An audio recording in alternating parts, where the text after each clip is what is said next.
नौजवान था और यतीम भी था। शौक बन गया दीन पढ़ने का। मोहल्लेदार इलाके वाले कहने लगे कहाँ से कमाएगा, ना बाप है, ना माँ है, ना घर है, कहाँ से। हजरत रूमी कहते हैं नौजवान ने जंगल में झोंपड़ी लगा ली। वहाँ वो सुबह मदरसे जाता, शाम को जंगल में रहता, वहाँ अल्लाह अल्लाह करता, सबक याद करता। एक दिन बादशाह की बेटी रास्ता भूल गई, जंगल में आई सहेलियों के साथ, बॉडीगार्ड भी साथ थे, पर रास्ता भूल गई। खोती खोती शाम हो गई, ऐसी खोई कि जब रात गहरी हो गई तो आके उस नौजवान के पास रुकी और चिल्लाने लगी। शेर के दहाड़ने की आवाज आती है, भेड़िए के बोलने की आवाज आती है। नौजवान अकेला, सहेलियां बिछड़ गई, गार्ड बिछड़ गए। कहने लगी मैं परेशान हूँ, मुझे जगह मिल जाएगी। नौजवान कहता मैंने शहजादी देखी और मुझे भी पता था कि घर एक ही है और आग को अंदर से दरवाजा भी बंद करना पड़ता है, जंगल जानवर भी आ जाते। कहते मेरी छोटी सी कुटिया में, झोंपड़ी में वो आई, रो के कहने लगी सहारा कोई नहीं, अगर मैं पीछे निकलूंगी तो भेड़िए खा जाएगा। कहते मैंने उसे जगह दे दी। अकेली औरत, चिराग जल रहा है, सबक याद कर रहा हूँ। मेरे नबी पाक ने फरमाया जहाँ मर्द औरत अकेले हो तीसरा शैतान होता है। और शहजादी, वो बच्चा कहता है सबक याद करता रहा सारी रात। वो बच्ची को कहा सो जा, पर वो कहती है नींद मुझे भी कहाँ आई। ऐसे मौक़ों पर नींद, सारी रात सबक याद करता। थोड़ी थोड़ी देर के बाद चिराग जलता तो उस पर उंगली रखता, हाथ जलता तो पीछे खींच ले, फिर दूसरी उंगली रखता, थोड़ी देर के बाद जलता तो खींच ले, हाथ सारा जल गया। सुबह किरणें चमकी तो कहने लगा चल निकल जा, दौड़ जा, बस बड़ा सब्र का इम्तिहान हो गया, चली जा। शहजादी बाहर निकली, सिपाही ढूंढ रहे थे। बादशाह खुद जंगल में निकला हुआ था, मेरी बेटी मिल गई। बादशाह तन्हाई में जाके कहने लगा बेटा मैं दुनिया को बताऊंगा कि मेरी बेटी खोई नहीं थी, सिपाही साथ ही थे। ये बड़ा मुश्किल होता है, बेटी तो भूल के भी रात कहीं रह पड़े तो लोग जीने नहीं देते, तो बेटा मुश्किल हो जाएगा मेरे लिए। कहाँ थी? उसने कहा नेक नौजवान के पास। उसने कहा बेटा मैं तो तेरी बात मानूंगा पर दुनिया नहीं मानेगी। अगर उस नौजवान ने किसी को बता दिया कि तू उसके पास थी तो फिर लोग मेरा जीना मुहाल कर देंगे। बेटा मैं मर जाऊंगा, मेरी मजबूरी ये है कि वो कहीं राज ना उगल दे वो नौजवान, उसे कत्ल करना पड़ेगा। औरत ने मिन्नतें की, उस बेटी ने कहा मेरे मौसम को मारोगे, रोई। और वो कहने लगा मैं बादशाह, वो मेरा अपना विकार है, मैं उसको छोड़ नहीं सकता। गिरफ्तार कर लाए सिपाही। वक्त तय हो गया सजा का। अकेले कारकोशरी में रखा गया, जो उसके खास एतबार वाले थे उनकी ड्यूटी लगाई।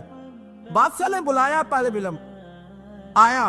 औरत कहने लगी, बेटी कहने लगी एक दफा तो बुलाओ ना, एक सवाल बस पर्दे में रह के पूछना है और फिर जो आपका जी चाहे। मेरे मौसम को मारना तो है, तो मर्जी आपकी। सामने खड़ा किया, नौजवान पर्दे के पीछे, औरत खड़ी हो गई। बादशाह बीच बैठ गया। बीबी कहने लगी सारी रात बेदार मैं भी रही, सोया तू भी नहीं। वो जो तू चिराग के करीब हाथ लगा के जलाता था वो समझ नहीं आई। नौजवान रो पड़ा, कहने लगा क्या करूं, मैंने रसूलुल्लाह का दीन पढ़ा है, क्या करूं, मैंने हुजूर का दीन पढ़ा है। मैंने पढ़ा है कि जानी को सबसे नीचे दोज़ख के सबसे निचले दर्जे में जलाया जाए, उसे जहन्नमियों का पीप और रेशा पिलाया जाए, कंद खिलाया जाए। ये रवायतें पड़ी हुई थी। थोड़ी थोड़ी देर के बाद शैतान मुझे कहता था बदकारी कर ले। मैं अपना हाथ उसी वक्त जब शैतान मशवरा देता तो मैं आग पे करता। मैं कहता अगर ये बर्दाश्त हो गई तो वो भी हो जाएगी। जब हाथ जलता तो मैं समझ जाता नहीं तुझसे तो ये नहीं बर्दाश्त होती तो वो कैसे होगी। फिर मुझे शैतान मशवरा देता कोई देख नहीं रहा, तो बुलाने नहीं गया, खुद आई, मैं दूसरी उंगली लगा देता। मैंने हाथ जलाया और मैं समझ गया जब छोटे से चिराग की इतनी सी शमा की आग नहीं बर्दाश्त होती तो दोज़ख कैसे बर्दाश्त होगी। कहता मैं बाज आया। बादशाह ने ये कहानी सुनी, लफ्ज सुने तो चीख मार के रोया। कहने लगा तालिब इल्म तू तो मेरे नबी का सच्चा गुलाम है, और मेरे रसूल के जो सच्चे गुलाम होते हैं उन्हें फांसियां नहीं दी जाती, उन्हें तख्त पर बिठाया जाता है। अब तुझे सजा नहीं होगी, बल्कि मैं अपनी बेटी का निकाह तेरे साथ करूंगा और मेरे बाद इस सल्तनत का बादशाह भी तू ही बनेगा। अब वो नौजवान वहां नारे लगा रहा है, कहता लोगों तुम मुझे कहते थे दीन से क्या मिलता है, दीन से तो अल्लाह तख्त ताज भी अता फरमा देता है। अगर नौजवान शर्मो हया वाले बन के रहे अल्लाह सारी इज्जतें दे देगा। देखे ना अल्लाह के फजल से इज्जत मिलती है, और जब कोई इज्जतदारों जैसा काम ही ना करे। एक बात और अर्ज करनी है पर वक्त थोड़ा रह गया।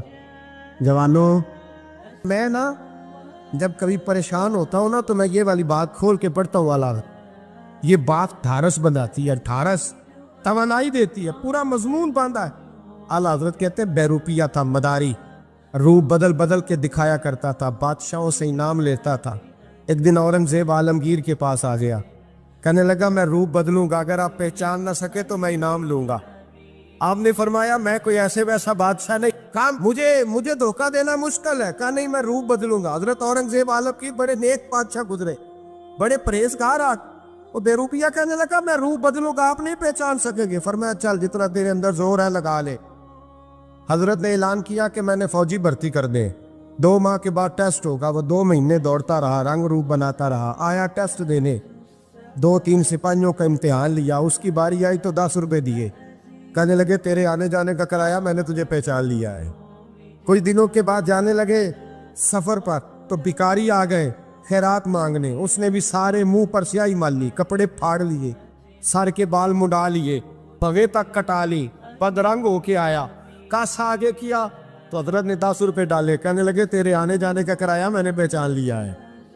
کچھ دن گزرے تو ٹیچر کی ضرورت تھی, اس نے منہ سے بڑی کر لی, داڑھی نکلی لگا لی, سر پہ جنا کیپ پہن لی, ایک شیروانی لے لی اور ہاتھ میں چھڑی پکڑ کے آیا.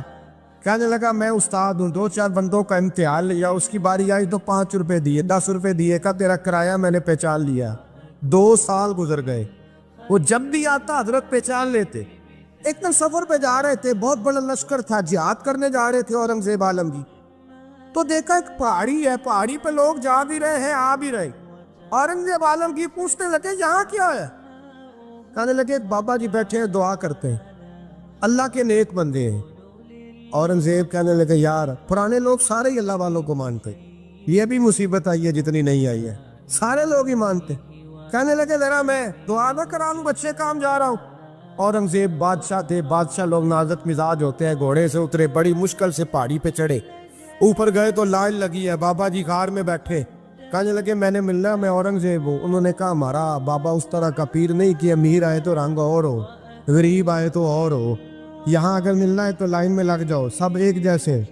اب لائن میں کھڑے ہو گئے, 50 آدمی آگے تھے, کہتے ہیں 51واں نمبر تھا. تھک گیا دھوپ میں کھڑا کھڑا.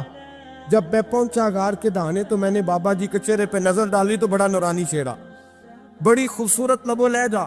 میں نے کہا میرے جیسا آدمی بھی پگڑی باندھ لے تو اچھا لگنے لگ جاتا ہے, بڑا خوبصورت انداز.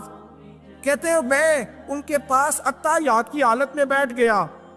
میں نے کہا حضور میں جا رہا ہوں جہاد کرنے, دعا کرنا. بزرگوں نے ہاتھ اٹھائے, اللہ اس کی مدد فرما, دین کو غلبہ عطا فرما, اسے دین کا سچا پکا سپاہی بنا.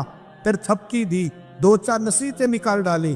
دیکھنا ظلم نہ کرنا, زیادتی نہ کرنا, جب تو جیت کر نہ کرنا, غرور نہ کرنا, نصیحتیں بھی کر دی. کہتے ہیں اب جب میں اٹھا تو 2-4 دینار بطور نذرانہ مسلح کے نیچے رکھے, اور الٹے قدم جب میں غار سے اترا انہوں نے رومال جھاڑا اور اٹھ کے کھڑے ہو گئے. کہنے لگے آج نہیں تو نے پہچانا, آج نہیں تو نے پہچانا, میرا انعام بنتا ہے, آج نہیں پہچانا, لا پیسے. اورنگزیب کہنے لگا یار تو نے حد کر دی, کہاں چڑھا کہاں کھڑا رہا, دھوپ میں تھک گیا, کمال کر دی بھائی تو نے. بتا تو کیا لے گا, اب تو جلدی بتا, وہ کتنے لوگ پیچھے دھوپ میں کھڑے ہیں, لشکر سارا کھڑا ہے, کیا لے گا؟ اس نے کہا سب سے قیمتی ہیرے وہ ہے جو تیرے سر کے تاج میں لگے ہوئے, مجھے تیرا تاج چاہیے. او بھائیو سننا اور یاد رکھنا, میرے اعلیٰ حضرت کہتے ہیں بادشاہ نے سر کے اوپر سے تاج اتارا, بہروپیے کے قدموں میں رکھا اور کہنے لگے یہ لے, اور یہ تو تیرا مانگنے پر میں نے دیا ہے نا, میں واپس آتا ہوں تو آنا میں اپنی مرضی سے بھی تجھے دوں گا.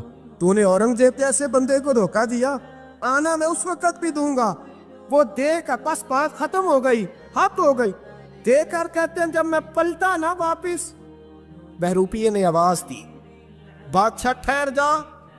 تو میں نے پلٹ کے دیکھا تو کہنے لگے یہ اپنا تاج لے جا, اٹھا اور لے جا. میں نے کہا 2 سال بیت گئے تجھے محنت کرتے, آج قابو آیا تو لے جاؤ. کہنے لگا لے جا, مسئلہ سمجھ میں آ گیا. میں نے کہا مجھے بھی تو سمجھانا. کہتے ہیں وہ پھوٹ پھوٹ کے رویا, اس کی آنکھیں برس پڑی, سیلاب کی طرح آنسو بہہ نکلے, تڑپا. اور لوگ کہنے لگا بادشاہ میں نے جھوٹ موٹ رسول اللہ کی غلامی اختیار کی تھی, جھوٹ موٹ کی داڑھی, جھوٹ موٹ کی پگڑی, جھوٹ موٹ کا فقر, میں نے جھوٹ موٹ نبی پاک کا لباس پہنا ہے, تو تیرے جیسے بادشاہوں کے تاج میرے قدموں میں آ گئے ہیں. اگر میں سچ مچ رسول اللہ کا غلام بنوں گا تو اللہ کیا کچھ عطا فرمائے